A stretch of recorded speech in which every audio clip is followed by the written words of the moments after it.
Big picture, putting these two together, I mean, it looks, on the face of it, as if we're talking about two very different types of recovery in Germany and the UK, right? Indeed, there is a lot of evidence for that.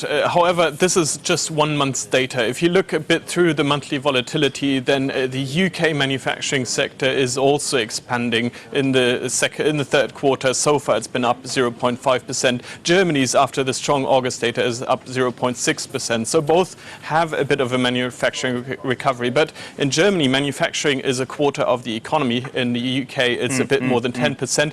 So it's much more important what's going on in Germany. It seems that Germany has an investment-driven recovery, whereas the UK has a consumer-led one. Yeah, okay. I expected you to say that, and we'll come on to Germany in a minute. Let me just stick with the UK. There seems to be this huge divergence between the mood and actually what's happening in the economy. Is it fair to say that?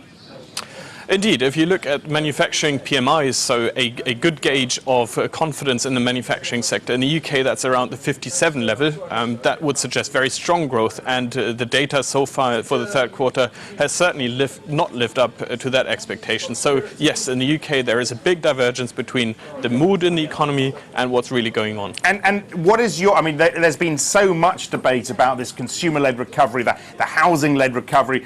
What is your take on that, and how sustainable is that?